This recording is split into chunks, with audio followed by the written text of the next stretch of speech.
Estamos en un estudio que hemos iniciado el domingo pasado en la epístola de Pablo que describe a este varón llamado Filemón, a donde le pido que vaya abriendo la Biblia. Y estábamos viendo el domingo pasado sobre que esta serie le hemos titulado De corazón a corazón, porque Pablo escribe mostrando lo que hay en su corazón. Y Pablo, cuando lo envía a Onésimo, donde su amo Filemón lo está enviando como si fuera su propio corazón. Recuerden ustedes, queridos hermanos, de que esta carta es una carta muy personal, donde él va a estar, Pablo va a estar hablando sobre básicamente lo que es el perdón entre cristianos, y porque tenemos que perdonarnos sea cual sea la situación que estemos atravesando o haciendo, ¿verdad? Y bueno, el domingo pasado estábamos hablando sobre que en la Biblia se presenta en diferentes historias lo que es el perdón. Por ejemplo, en el Antiguo Testamento mencionamos, entre otras cosas, la historia de Oseas, el profeta Oseas, cuando tuvo que perdonar a su esposa que se había apartado de él, y su esposa se había metido a la prostitución. Entonces Dios le dijo: ámala, tráela otra vez, o sea, renuévale tu amor y sencillamente perdónala. Y ahí es una tremenda historia para entender lo que es el amor, el perdón. Y yo le decía a usted el domingo pasado, ¿no? Claro, para nosotros es una bonita historia y nos sentimos contentos, ¿no? De ver esa historia en la Biblia de Oseas perdonando a su esposa que se había ido a la prostitución. Y yo le decía: ¿y usted qué haría en una situación similar? ¿Usted perdonaría? Porque, hermano, ¿de qué sirve mirar la historia en la Biblia si nosotros no asumimos una posición de que qué voy a hacer yo o qué haría yo? Porque esa es la demanda del Evangelio. La demanda del Evangelio es: ¿qué vas a hacer tú? ¿Qué voy a hacer yo? Entonces, también vimos la semana pasada algunas historias en el Nuevo Testamento, como la historia del hijo pródigo.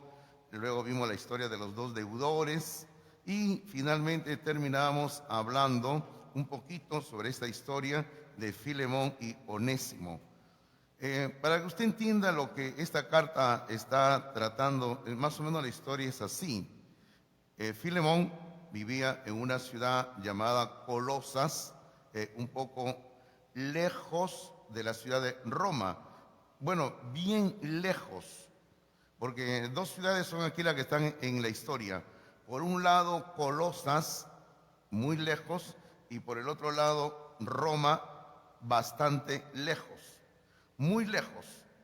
Entonces, Filemón era un cristiano, era un varón que había sido ganado para Cristo por el apóstol Pablo, y este varón era un hombre de cierta posición económica muy buena y tenía esclavos. Y uno de sus esclavos, por lo que leemos en la historia, entendemos de que le robó y se escapó.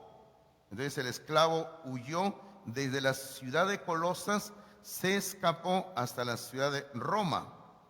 Mire, muy lejos, ¿ah? Ahora, Filemón, como era según la ley de aquel entonces, los esclavos eran simplemente vistos como una propiedad. Ellos no tenían derecho a nada, los esclavos. Así que Filemón podría sencillamente haberlo denunciado y lo ponían en la lista de esclavos fugitivos, y cuando lo hallaran podían matarlo tranquilamente. Entonces, Onésimo llega a la ciudad de Roma, se reencuentra con el apóstol Pablo y tiene una relación con Pablo durante cierto tiempo, y Pablo lo guía a la salvación en Cristo Jesús. Bueno, ahora Onésimo, el esclavo que había robado, que se había escapado, Onésimo ahora era un hermano en Cristo. Y esa es la carta que Pablo le va a escribir a Filemón. Le dice: Filemón, tú eres un hermano en Cristo, ahora tu esclavo es un hermano en Cristo. Y Onésimo te hizo daño, Onésimo te defraudó, ahora te lo voy a enviar a ti para que tú hagas lo que tienes que hacer. Hermano, ¿usted cómo cree que se sentía este esclavo cuando estaba regresando a Colosas, donde estaba su amo? Porque recuerde usted que el amo sencillamente podía decir, mátenlo, y no pasaba nada, lo mataban. Ahora, este esclavo estaba con temor porque no sabía lo que iba a hacer su amo. Y bueno, la historia sencillamente nos cuenta de que Pablo escribe esta carta pidiéndole que lo trate ya no como a esclavo, sino como a un hermano en Cristo Jesús. Y sencillamente le dice, Filemón, si Onésimo te hizo daño, perdónalo.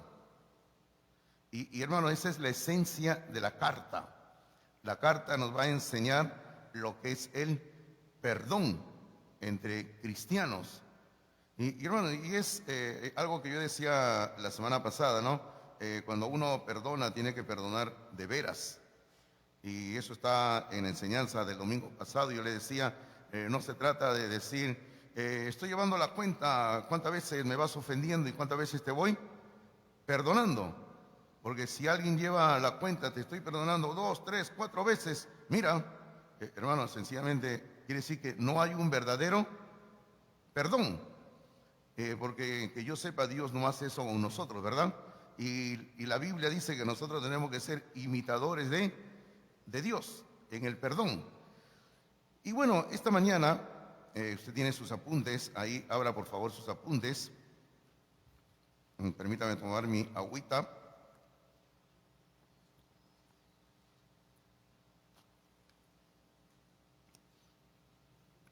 Esta mañana el título del sermón es Empezando la carta. Y vamos a empezar viendo los primeros 3 versículos de esta carta de Pablo a Filemón.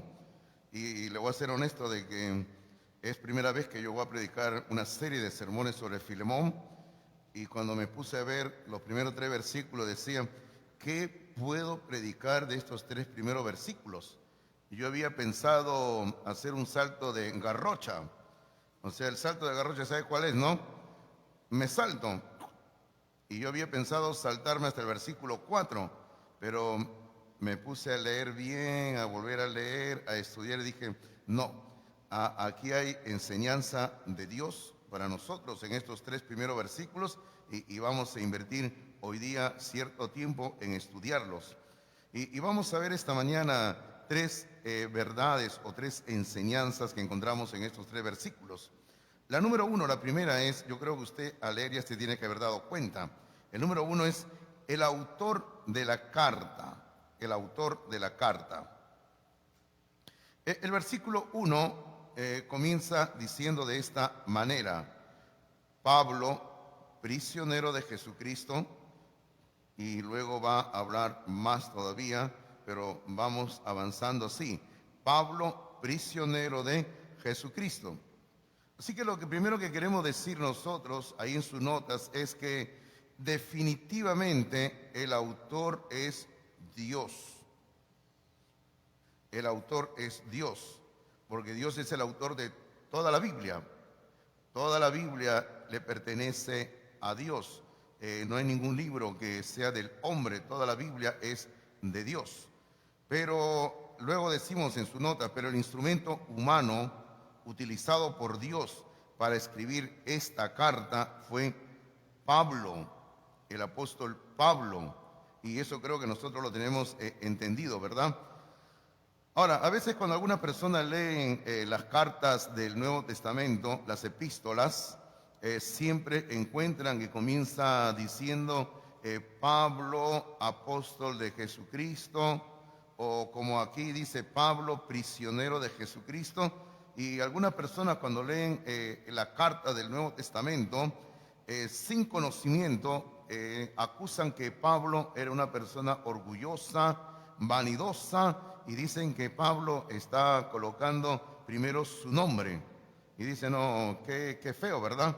que uno ponga su nombre primero, y algunos todavía agarran el dicho peruano que decimos, el burro por delante, dicen algunos, ¿sí o no? Pero claro, eso es juzgando de acuerdo a la perspectiva del siglo XXI. Pero tenemos que entender que esta carta se escribió en el primer siglo de nuestra era, o sea, hace 2000 años atrás, y en otra parte del planeta Tierra, en otra cultura. En aquel entonces, lo usual en la cultura de la época era empezar cualquier carta de esta manera. Así se empezaba. Si el autor se llamaba, vamos a decir, Juan, decía, no, Juan, el apóstol de Jesucristo, por decir, ¿no? Y cualquier carta se empezaba colocando en aquel entonces el nombre de la persona que escribía. Claro, hoy en día en nuestra época no se hace eso, ¿verdad? Hoy en día se pone solamente el destinatario, ¿no? Fulano de tal, querido hermano fulano de tal, te escribo esta carta y en nuestra cultura se coloca al final el nombre del que está escribiendo la carta, pero en aquel entonces no era así que Pablo está escribiendo dentro de un contexto particular y él escribe correctamente colocando su nombre al comienzo de esta carta. Ahora, lo que aquí podríamos comentar, ya que al comienzo hemos dicho que el autor es Dios, pero el instrumento humano es Pablo, podríamos comentar un poquito en cuanto a la inspiración de la Biblia. Nosotros los cristianos evangélicos, cristianos bautistas, creemos que toda la Biblia es palabra de Dios. Creemos que toda la Biblia es la palabra de Dios.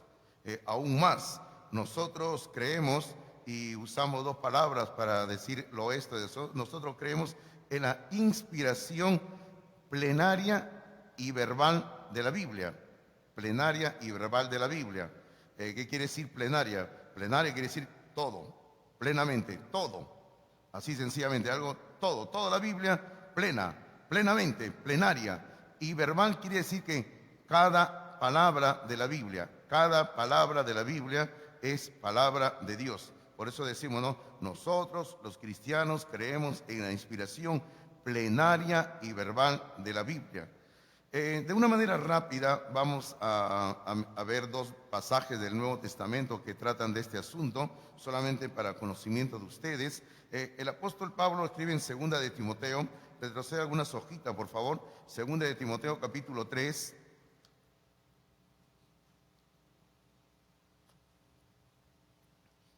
Segunda de Timoteo capítulo 3, versículo número 16 y 17.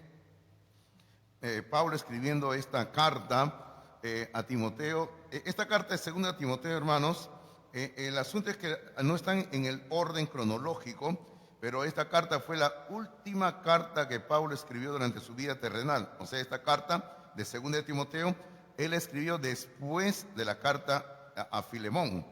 Y ahí dice así, 2 Timoteo capítulo 3, versículos 16 y 17, dice: toda la escritura es inspirada por Dios. Y yo diría ahí, y punto, ¿verdad? Toda la escritura es inspirada por Dios. Bueno, y luego nos da para qué es útil la escritura, la Biblia. Dice que la Biblia es útil para enseñar, para redarguir, para corregir, para instruir en justicia, a fin de que el hombre de Dios sea perfecto, sea un hombre maduro, completo. A eso se refiere la palabra perfecto, maduro, completo. Y luego dice enteramente preparado para toda buena obra. Y ese es el propósito por el cual la Biblia se ha escrito, según lo que dice el versículo 17. Y el versículo 16 nos dice para qué es útil la Biblia. Pero el versículo 16 comienza diciendo: toda la escritura es inspirada por Dios. Toda la Biblia es inspirada por Dios. Ahora, es interesante aquí que Pablo va a acuñar un nuevo término, porque ese término no existía antes, y Pablo, vamos a decir, lo va a inventar, va a acuñar un término que en el idioma griego es el término theoneustos. Theoneustos. O sea, él agarró y tomó, por decir, dos palabras y las unió, y sacó una nueva palabra, ¿verdad? Theoneustos. Yo creo que Pablo era muy peruano, ¿no? Porque nosotros somos expertos en andar creando palabras, ¿no? ¿Usted se ha dado cuenta? Nosotros los peruanos agarramos dos palabras, las unimos, las fragmentamos, las cortamos y formamos nuevas palabras y inventamos términos, ¿no? Sobre todo cuando queremos calificar a una persona de alguna manera, ¿no? ¿No inventa usted alguna palabra? Claro que sí, inventamos, ¿no? Así somos los peruanos. Por eso le digo, Pablo, aquí él acuñó un nuevo término y el término era theoneustos, que en este versículo 16 de Timoteo, 2 Timoteo 3:16, se traduce en español por inspirada por Dios. O sea, inspirada por Dios es una sola palabra que Pablo colocó ahí, es la palabra theoneustos. Ahora, ¿qué cosa quiere decir theoneustos? Usted me va a decir, inspirada por Dios. Tiene razón, pero de una manera, vamos a decir, directa al significado de la palabra, lo que Pablo estaba diciendo ahí era soplada por Dios, exhalada por Dios. Es lo que nosotros hacemos cada momento cuando estamos respirando. Nosotros aspiramos y luego exhalamos, ¿verdad? Todos nosotros hacemos eso, o usted no lo hace. Todos lo hacemos, ¿verdad? Todos nosotros respiramos y luego exhalamos. Entonces lo que Pablo está diciendo aquí es, la palabra exhala de Dios, la palabra sale de Dios. La palabra, la escritura, la Biblia, ha salido de Dios. Es el soplo de Dios, está diciendo Pablo. Bueno, con esto tenemos la plena certeza de que la Biblia no es invento del hombre, no salió de la mente de Pablo o de fulano, sino que la Biblia ha salido de Dios mismo. O sea, Dios la ha soplado, ha salido de dentro de Dios. Y eso es lo que Pablo está diciendo aquí cuando habla de inspirada por Dios, o en el idioma griego, theoneustos, soplada por Dios. Luego, otro pasaje que es importante, es el segundo y último pasaje que vamos a ver sobre este tema, es en segunda de Pedro, capítulo 1, donde Pedro va a estar comenzando a tratar diversos asuntos sobre falsas enseñanzas, asuntos venideros, y aquí Pedro va a hablar también, brevemente va a hacer referencia de dónde vienen las escrituras, la Biblia. En segunda de Pedro capítulo 1, en el versículo número 21, segunda de Pedro 1:21, otra vez encontramos algo similar, dice, porque nunca la profecía, y aquí la palabra profecía tiene que entenderse como sinónimo de toda la enseñanza de la Biblia, todo lo que la Biblia enseña, todo dice, ¿no? Porque nunca la profecía fue traída por voluntad humana, sino que los santos hombres de Dios, y alguien una vez dijo, ¿por qué Pedro pone aquí santos hombres de Dios? Que no habían santas mujeres. Es que el asunto es que toda la Biblia fue escrita solamente por Dios, utilizó solamente a varones, hombres, nada más. Dios no utilizó en ninguna parte de la Biblia para escribir una mujer, no escribió. Entonces aquí dice que los santos hombres de Dios hablaron, dice, siendo inspirados por el Espíritu Santo. O sea, una vez más, se va a hacer referencia a lo que Pablo habla en Timoteo, pero aquí Pedro lo dice, los santos hombres de Dios hablaron siendo inspirados por el Espíritu Santo. Ahora, aquí la palabra inspirados, que aparece aquí, la palabra inspirados, Pedro, bajo la guía del Espíritu Santo, va a hacer uso de otra palabra en el idioma griego, porque hermanos, en todo idioma, como en nuestro idioma castellano, existen lo que nosotros llamamos sinónimos. Y usted sabe que, por ejemplo, nuestro idioma castellano a veces tiene, no sé cuántas palabras diferentes para referirse a una sola idea o a un solo objeto. Y ese es el problema para las personas cuando vienen de otra cultura, de otro idioma, para adaptarse a nuestro idioma, ¿no? Tenemos 1001 palabras para referirnos a algo o a alguien. Entonces, en el idioma griego también aparece eso. Por eso le digo, acá la palabra inspirada que aparece en nuestra Biblia es otra palabra en el idioma griego. Y es la palabra feromenoi. Feromenoi. Ahora, la palabra feromenoi, hermanos, es una palabra que lógicamente está en plural, porque tenemos inspirados, está en plural, y es una palabra que se podría traducir así, por la palabra impulsados o llevados. Impulsados o llevados. La idea era en aquel entonces así, más o menos. Cuando un barco se soltaba en el mar, y para que ese barco pueda trasladarse también, aparte del sistema de remos, hermanos, se soltaba la vela, esa tela que colgaba, la vela, y el viento al soplar lo impulsaba, lo llevaba. Vamos a decir que en cierto sentido, ese barco o ese transporte marítimo quedaba bajo control del viento, porque el viento lo estaba llevando, el viento lo estaba impulsando. O sea, esa es la idea que tenemos aquí nosotros. Cuando Pedro dice que los hombres de Dios hablaron siendo inspirados por el Espíritu Santo, se refiere a que estos hombres escribieron siendo guiados por Dios. Dios los movió, Dios los impulsó a escribir a ellos. Porque, hermano, para mí es sorprendente, y estaba pensando en estos días, cómo es que, por ejemplo, los evangelistas, nada más pensemos en los evangelistas, nada más, lo que escribieron los evangelios de Mateo, Marcos, Lucas y Juan. Bueno, algunos de ellos escribieron su evangelio, por ejemplo, como Juan.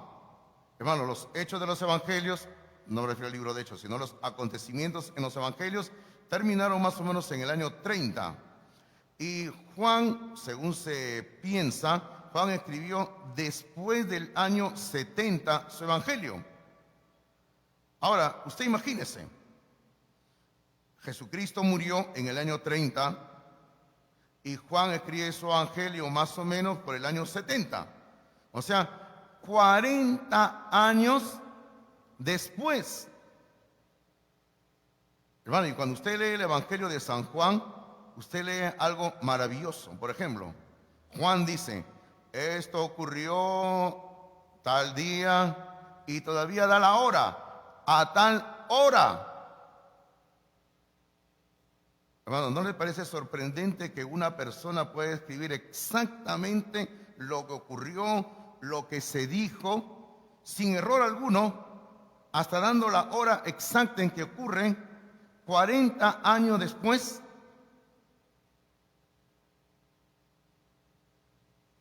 ¿Sabe usted quién la única persona que podía hacer eso antes? Era mi mamá. Mi mamá tenía, porque ahora ella pobrecita, ya por su edad, ella ya no está bien, pero mi mamá tenía una memoria pero extraordinaria.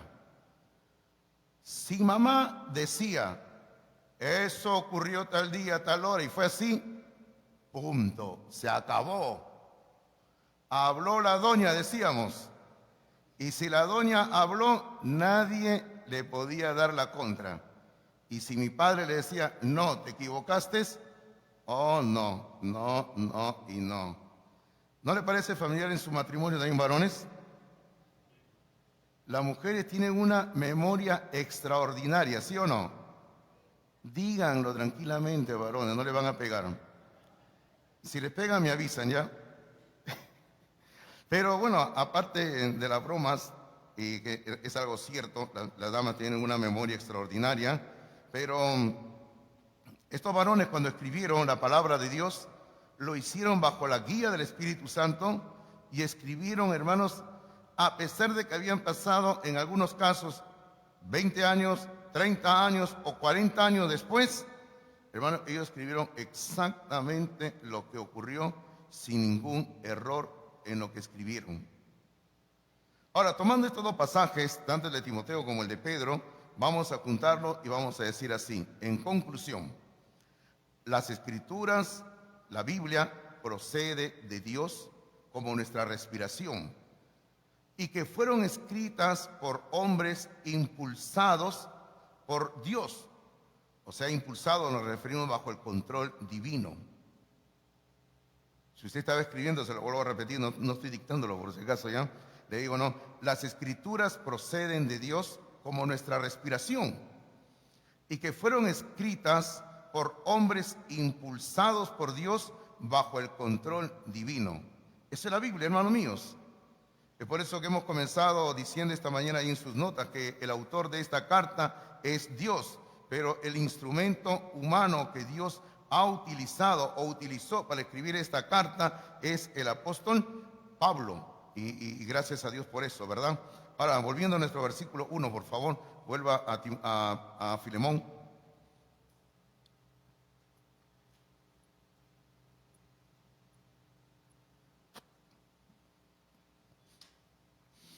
Volviendo al libro de Filemón, en el versículo número 1, seguimos encontrando que Pablo habla de que él es el prisionero de Jesucristo, de eso vamos a hablar en un momento, y luego habla del hermano Timoteo. Dice, estoy aquí con el hermano Timoteo. Y ahora, Pablo en ese momento estaba en compañía de Timoteo, pero Timoteo no era la única persona que le estaba acompañando a Pablo en ese momento, sino que Pablo tenía a algunas personas que eran sus colaboradores más cercanos. Bueno, aparte de Onésimo que estaba ahí presente, si nos adelantamos un poquito en la lectura, en los versículos 23 y 24, Pablo va a mencionar algunos varones más que le estaban acompañando en ese momento. En el versículo 23 y 24 menciona, dice, te saludan Epafras, otro varón, mi compañero de prisiones por Cristo Jesús. Luego en el 24 menciona a 4 más, menciona a Marcos, a Aristarco, a Demas y a Lucas, a quienes le llaman mis colaboradores. Entonces Pablo aquí está hablando en estos dos versículos por lo menos de 5 personas más. Luego ha hablado de Timoteo, serían 6, y luego se menciona por ahí, entendemos que Onésimo también estaba, serían 7 personas que estaban ahí presentes con Pablo en ese momento. Ahora, y usted decía, pero Pablo no está preso. Sí, Pablo está preso en una cárcel en la ciudad de Roma, pero en aquel entonces había, así como hoy en día también existen diferentes formas de que una persona pueda estar preso. Usted sabe que en nuestra legislación peruana existe el sistema de una persona puede estar preso en su casa, ¿verdad? Preso en su domicilio, no sé cuál es el término exacto, pero la persona puede estar detenida en su casa, preso ahí en su casa, y en aquel entonces también habían de esa forma. Ahora, recordemos que Pablo no era acusado de haber cometido un crimen, no había matado a nadie. Pablo estaba preso porque estaba enseñando, según ellos, una falsa doctrina, tenía algo falso que estaba enseñando. Así que Pablo estaba detenido por ser un hombre que estaba enseñando, según ellos, una falsa religión. Claro, para nosotros Pablo estaba preso por servir a Jesucristo, pero ellos decían que Pablo estaba preso por enseñar una falsa religión. Ahora, y como Pablo estaba preso por enseñar una falsa religión, o sea, según ellos Pablo era como un filósofo, él tenía cierta libertad en cuanto a estar preso y tenía ciertos beneficios. Y uno de esos beneficios era el recibir visitas a su celda. Y hermano, y podían ir, entrar, salían las personas, la acompañaban, estaban con él todo el tiempo, le cocinaban su comida, le traían esto y todo lo demás. Qué bien, ¿verdad? Así era como estaba Pablo en ese momento. Pero en el versículo 1 se nos dice que Pablo era el prisionero de Jesucristo. Hermanos, esta es la única carta donde Pablo comienza hablando de sí mismo como prisionero de Jesucristo. En otras cartas, como en la epístola a los Efesios, sí ha hablado refiriéndose así como que él está preso en Cristo. Pero esta es la única carta que él comienza diciendo, Pablo, prisionero de Jesucristo. Porque en todas las cartas Pablo va a decir que él es el apóstol de Jesucristo. Ahora, uno se tiene que poner a pensar, pero ¿por qué hace esto Pablo, no? Hermano, porque Pablo quería que todos supieran que él estaba preso por servir a Jesucristo. porque en aquel entonces ya se estaba levantando una persecución contra la iglesia del Señor. Y los cristianos tenían que estar dispuestos a ir a la cárcel por servir a Cristo Jesús. Y Pablo está sufriendo por causa de Cristo Jesús. Y ahí en la cárcel, en este momento, cuando Pablo está ahí reunido con Onésimo y con todos los demás que hemos mencionado, Pablo va a escribir en total 4 cartas. Escribe la carta a los Efesios, la carta a los Filipenses, la carta a los Colosenses y la carta a Filemón. Estas cartas, hermanos, son conocidas comúnmente como epístolas de la prisión. Así se les llama. Yo creo que es obvio por qué se le dice epístola de la prisión, ¿verdad? Porque cuando Pablo lo escribió, Pablo estaba totalmente preso en ese momento. Así que si gusta le repito las cartas, Efesios, Filipenses, Colosenses y Filemón, las cartas de la prisión. Ahora, sigamos avanzando, por favor, porque el tiempo va corriendo. Y es ahora número 2 en su nota, los destinatarios de la carta. Los destinatarios de la carta. Lógicamente, toda carta se dirige a alguien o a algunas personas. Y aquí vamos a encontrar nosotros que Pablo va a escribir su carta para 3 personas y para un grupo de personas. O sea, sería 4 destinatarios, tal como usted lo tiene ahí en sus notas. ¿Quiénes son los 4 destinatarios? En el versículo 1, Pablo habla, dice, Pablo, prisionero de Jesucristo, y el hermano Timoteo, y luego dice, al amado Filemón, o sea, él sería el primer destinatario, Filemón. Y Pablo lo va a llamar de esta manera. Pablo lo llama como amado y Pablo lo llama como colaborador nuestro. Amado y colaborador nuestro. Ahora, era un hombre a quien Pablo amaba de veras y que también había trabajado juntamente con Pablo. Por eso Pablo le dice colaborador nuestro en la obra del Señor. O sea, Pablo lo amaba y era un hombre que había trabajado con Pablo durante muy seguro los 3 años que Pablo estuvo predicando la palabra de Dios en la ciudad de Éfeso. Eso lo encontramos en el libro de Hechos de los Apóstoles. Pablo llegó a la ciudad de Éfeso, él se quedó ahí durante 3 años haciendo la obra de Dios. Y Éfeso, hermano, ¿por qué yo digo Éfeso? Porque Éfeso geográficamente se encuentra muy cerca a la ciudad de Colosas, donde vivía Filemón.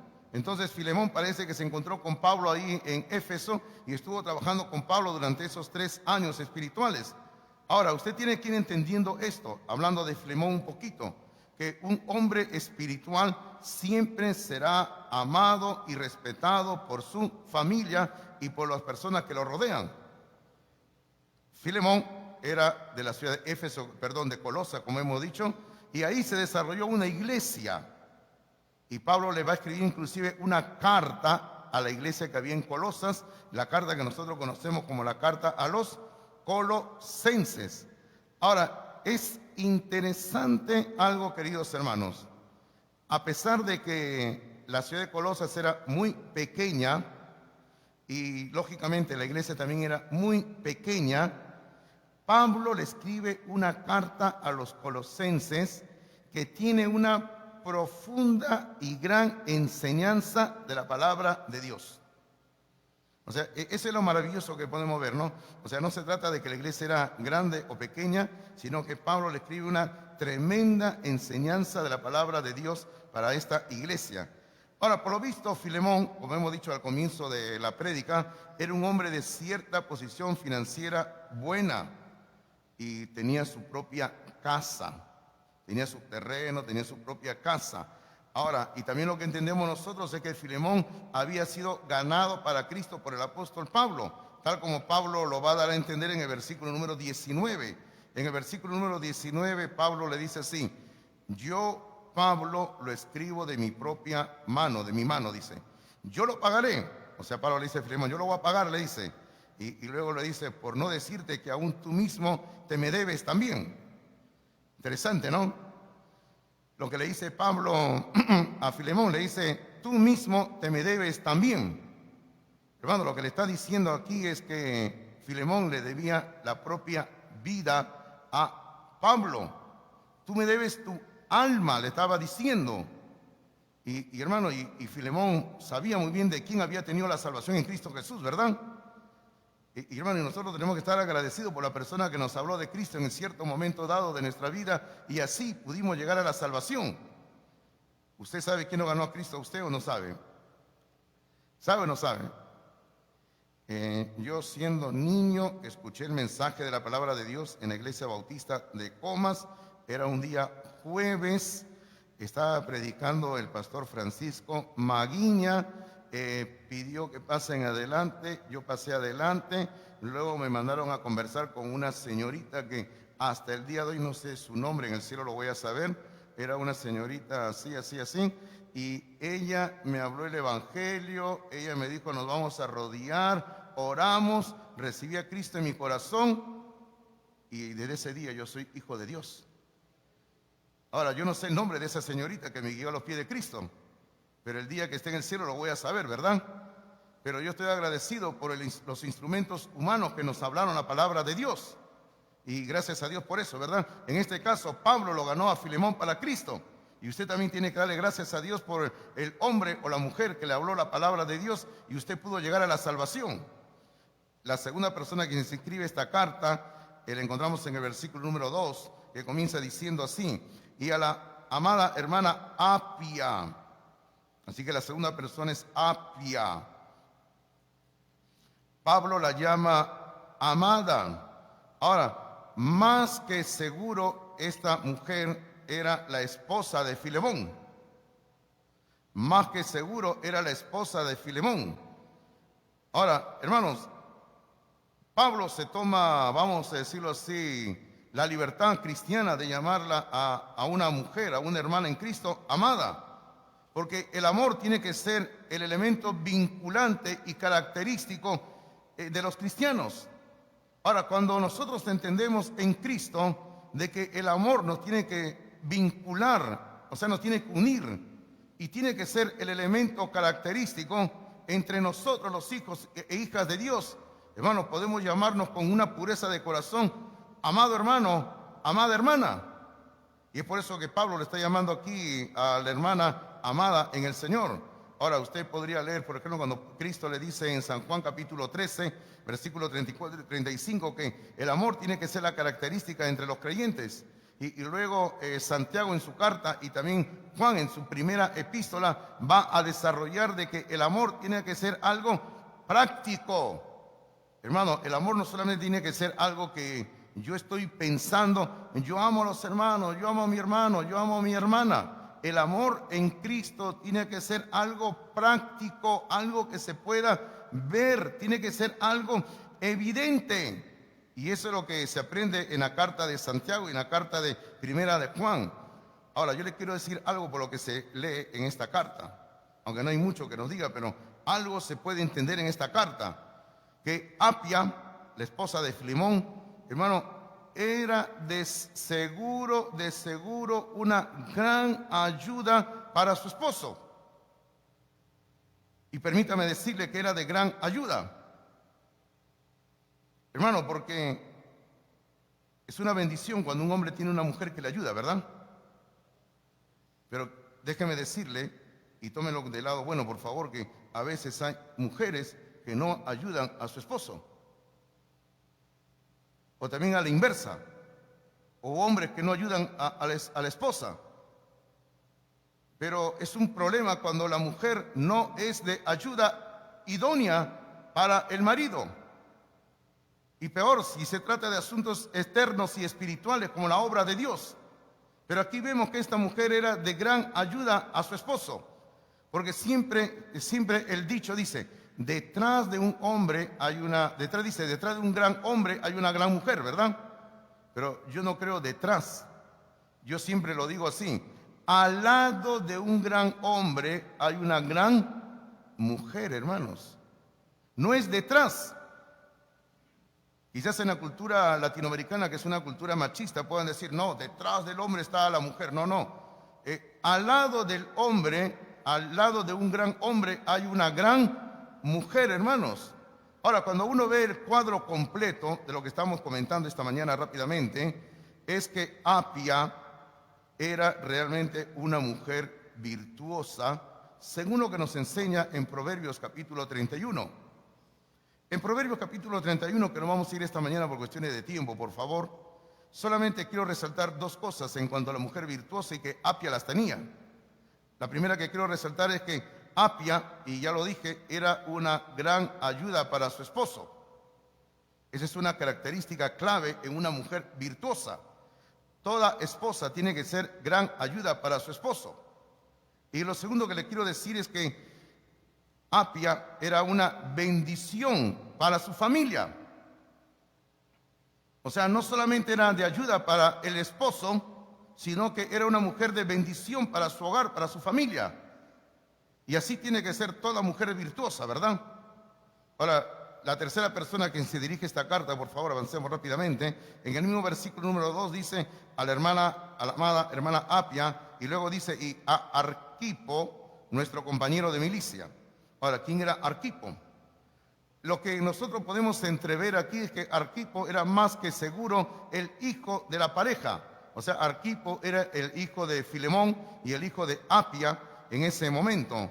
Y Pablo lo va a llamar a este hombre, que muy seguro que era un hombre joven todavía, lo va a llamar nuestro compañero de milicia. Ahora, la palabra milicia tiene que tener a nuestra mente un término militar, está hablando de combate, está hablando de lucha. Y Pablo lo llama a él que en los momentos de la batalla espiritual, Arquipo había estado con ellos. Porque hermanos, el servicio al Señor es una lucha espiritual, es una batalla espiritual. Por ejemplo, cuando Pablo le escribe la carta a Timoteo, le dice, tú pues como buen soldado de Jesucristo, le dice.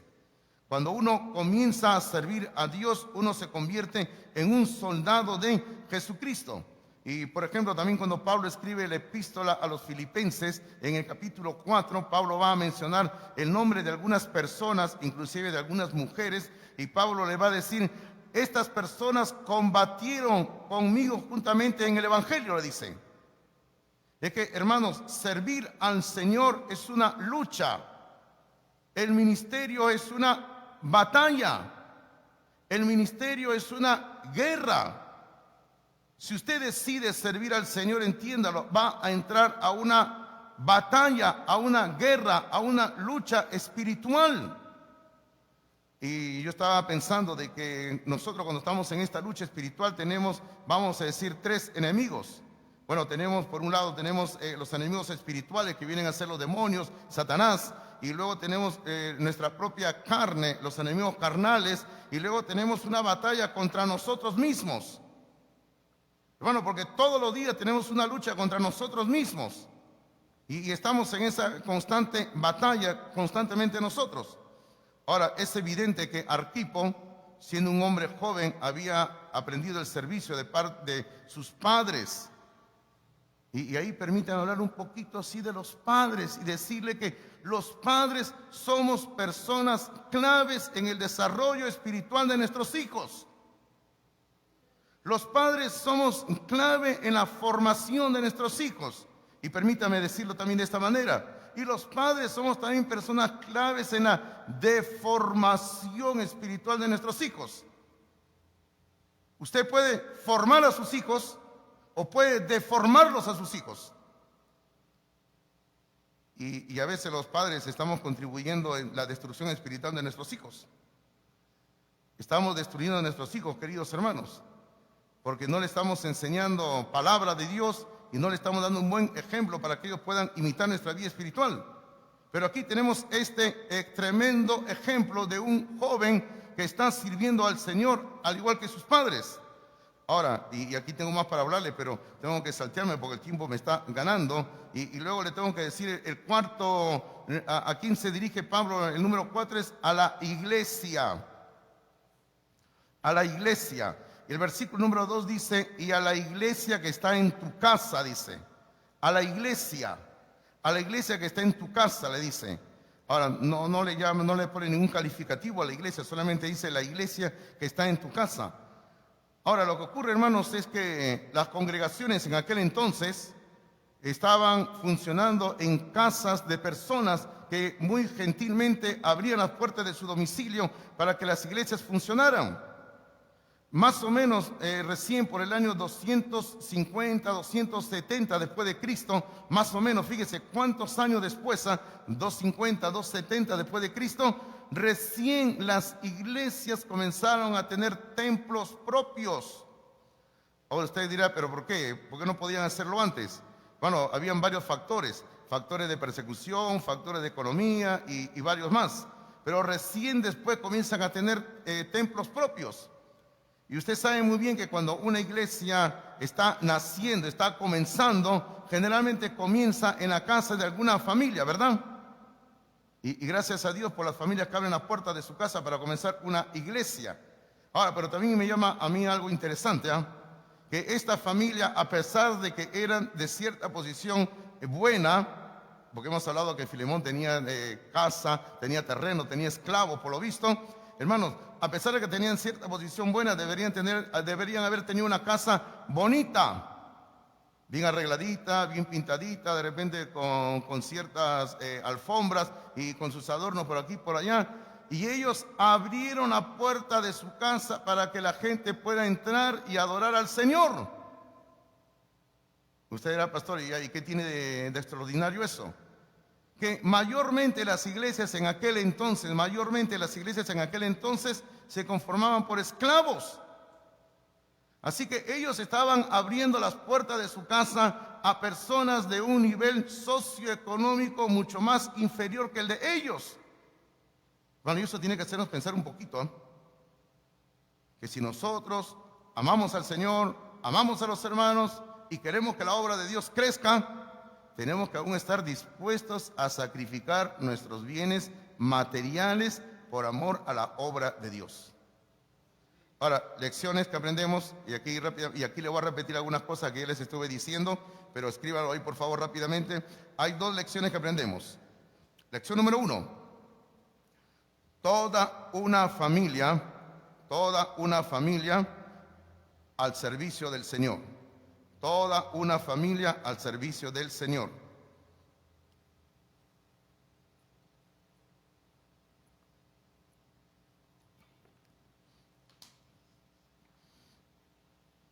Lección número 2. Esta familia sirvió al Señor. Esta familia sirvió al Señor con sus bienes materiales.